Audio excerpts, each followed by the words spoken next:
अस्सलाम वालेकुम। I am Nadia नूर। आज का जो लेक्चर है it is in continuation with the previous lecture. हमने प्रीवियस लेक्चर में न्यू डिजीज़ स्टार्ट किया था, tuberculosis.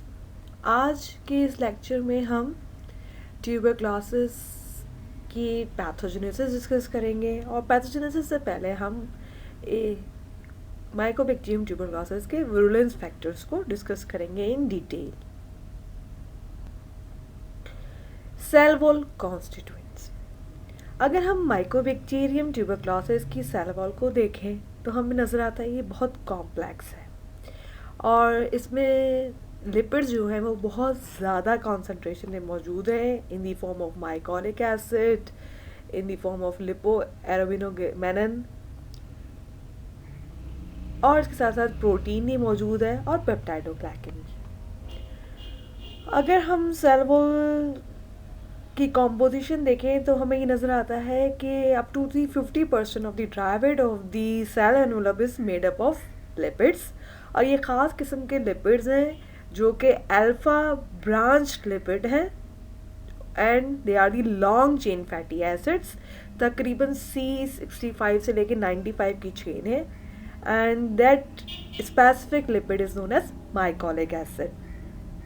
Mycolic acid are the hydrophobic molecules, जिसकी वजह से जो ओवरऑल सेल वॉल है it is hydrophobic in nature, जो कि हमें नज़र आ जाता है कि जब हम इस माइकोबैक्टीरियम को लिक्विड ब्रॉथ में ग्रो करते हैं तो वो in the form of clumps grow करता है। This character is due to the hydrophobicity of the cell wall.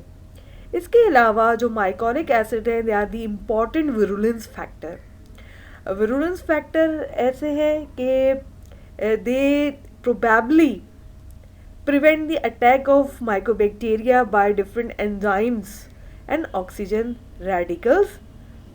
आप लोग ये सब जानते हैं कि जब फैगोसाइटोसिस होता है तो उसमें जो एनगल्फ सब्सटेंस होता है उसके ऊपर डिफरेंट एंजाइम्स और ऑक्सीजन रेडिकल एक्ट करते हैं। तो माइकोबैक्टीरियम जब इनगल्फ हो जाता है थ्रू द फैगोसिटिक सेल तो क्या होता है, due to the mycolic acid it escape this process और वो आसानी से बच जाता है। Also these lipids are responsible to protect against the deposition of complement on the surface। हमें पता है कि जो कॉम्प्लीमेंट्स हैं these are the protein that are present in the serum in inactive form। तो क्या होता है कि जब ये माइकोलिक एसिड की वजह से जो ये कॉम्प्लीमेंट है ये डिपॉजिट नहीं हो सकता ऑन दी सरफेस, और जो ये डिपॉजिट नहीं हो सकता तो उसके रिजल्ट में जो बैक्टीरियल सेल है it is resistant to cytolysis by the action of complements. इसके अलावा वैक्स डी भी मौजूद है, इट एक्ट एज एडजुवेंट। इसके अलावा जो पेप्टाइडोग्लाइकन है it causes the granuloma formation। Granuloma formation से मुराद क्या है, it is the deposition of macrophages at the site of inflammation। जो phospholipids हैं they induces the caseous necrosis। necrosis का मतलब है tissue destruction, और caseous का मतलब है कि जो टिश्यू है उसकी जो consistency है it is changed into a soft cheesy material। इसके अलावा इम्परमिएबिलिटी है, and these lipid also inhibit the migration of leukocytes. मुझसे क्वेश्चन आंसर सेशन में एक स्टूडेंट ने पूछा था कि कॉर्ड फैक्टर का क्या रोल है। बेसिकली कॉर्ड फैक्टर अगर हम देखें तो इट इज़ दी ट्रेहेलोज 6,6 डाइमाइकोलेट, और इसका जो रोल है in the virulence basically it makes the cell wall impermeable. Polysaccharides देख लें तो variety of polysaccharides are present, जैसे कि एरिबेनोग्लैक्टोन प्रेजेंट है and this arabinomannan is also present. इनका पैथोजेनेसिस में डायरेक्ट रोल तो अनसर्टेन है, लेकिन they are the good antigens और इनके खिलाफ जो है इम्यून रिस्पॉन्स होस्ट सेल में प्रोड्यूस होता है। प्रोटीन्स फ्रैक्शन को देखें तो proteins are associated with the wax D, और इन प्रोटीन्स की वजह से जो इंडिविजुअल है that are expose to mycobacterium tuberculosis they become hypersensitivity, और ये प्रोटीन्स बेसिकली बेस करते हैं एक इम्पॉर्टेंट टेस्ट पे जिसे हम कहते हैं ट्यूबरकुलिन टेस्ट, और later in the lecture series हम ट्यूबरकुलिन टेस्ट को डिस्कस करेंगे in detail. Pathogenesis, mode of transmission देखें तो माइकोबैक्टीरियम का it is due to the inhalation of droplet nuclei. Droplet nuclei basically these are the small particles that are produced by infected person when they talk, sneezes और cough।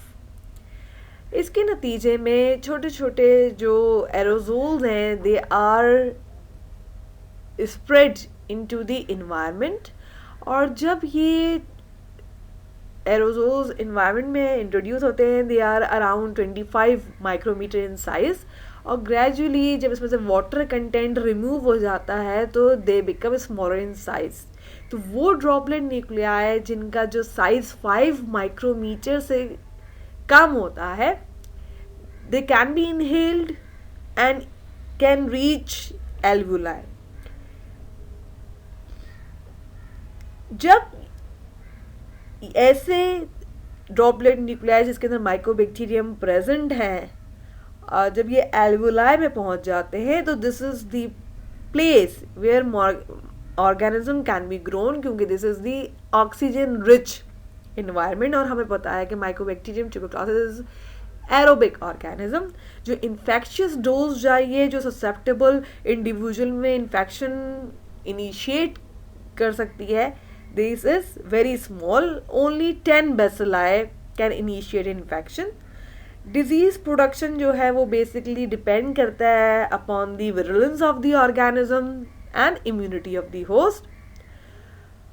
susceptible host में alveoli तक पहुंचने के बाद जो ये organism है ये resist करता है intracellular destruction को, और ये मैक्रोफेज के अंदर जो है मल्टीप्लाई होता है। और हमें पता है कि जो लंग्स हैं उसमें जो टिश्यू मैक्रोफेज है वो एल्वुलर मैक्रोफेज कहलाते हैं। तो mycobacterium tuberculosis after engulfment it escape the process of phagocytosis, और instead of killing the organism अब वो जो एल्वुलर मैक्रोफेज होगा वो इट इज़ अ फैक्ट्री, उसके अंदर जो माइकोबैक्टीरियम ट्यूबरक्लोसिस है वो ग्रो करेगा। तो बेसिकली जब माइकोबैक्टीरियम जो है सरवाइव कर लेता है फैगोसाइटिक किलिंग तो वो मल्टीप्लाई होता है इन दी मैक्रोफेज, और फिर वो वहाँ से रीजनल लिम्फ नोड तक पहुँच जाता है। और हमें पता है कि ये सब फैक्टर्स में सबसे ज़्यादा जो इन्वॉल्वमेंट है वो कॉर्ड फैक्टर की है, कि जो कॉर्ड फैक्टर है it is cytotoxic to macrophages.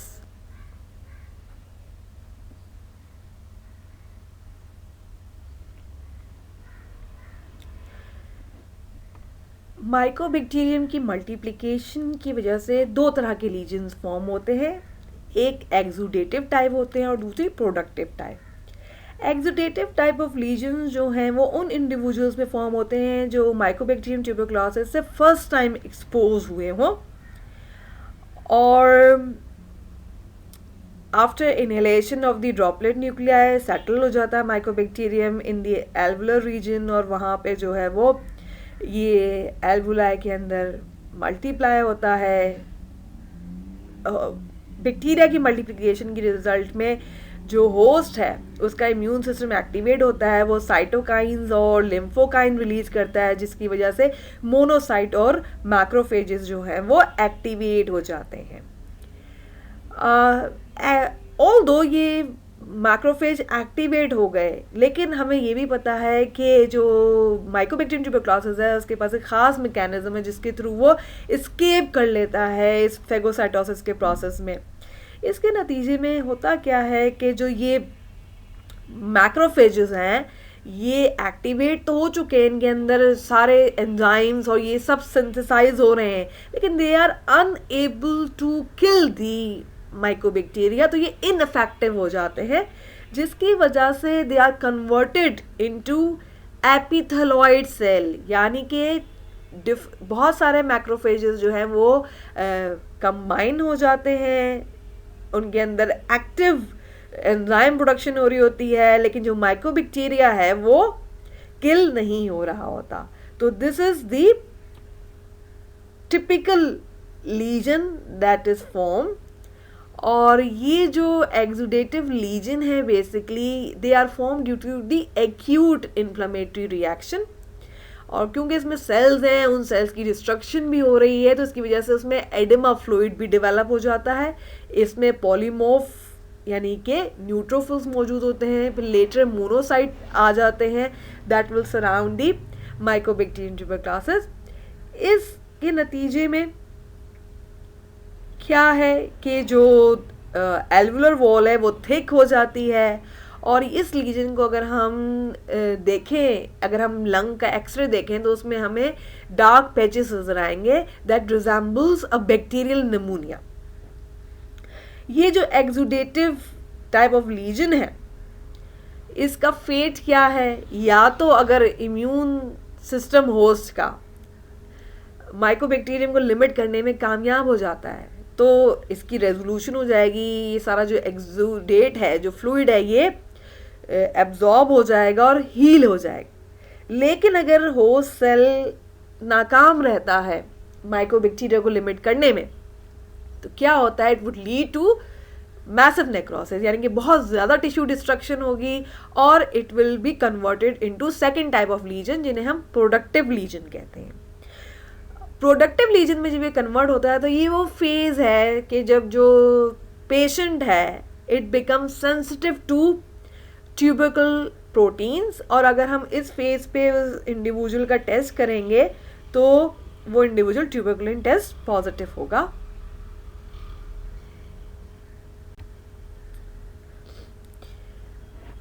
ये जो लीजन्स बनती हैं जिसमें डिफरेंट जो इम्यून सेल्स हैं वो सराउंड कर रहे हैं, बेसिकली ये बॉडी का एक मैकेनिज्म है टू लिमिट द माइकोबैक्टीरिया, क्योंकि हमें पता है कि mycobacterium tuberculosis is strict aerobe, तो जब इसके इर्द गिर्द इतने सारे सेल्स मौजूद होंगे और वो एक्टिवली डिवाइड हो रहेंगे, रेप्लिकेट कर रहे होंगे, तो they will consume all the oxygen in that particular area, जिसकी वजह से क्या होगा कि एक ख़ास मैकेनिज्म होगा, ऑक्सीजन डिप्लीशन की कंडीशन क्रिएट होगी। तो जो माइकोबैक्टीरिया सेंटर में मौजूद होता है उसके लिए ऑक्सीजन की कमी हो जाती है, जिसकी वजह से वो ऑर्गेनिज्म जो है डोरमेंट स्टेज में चला जाता है।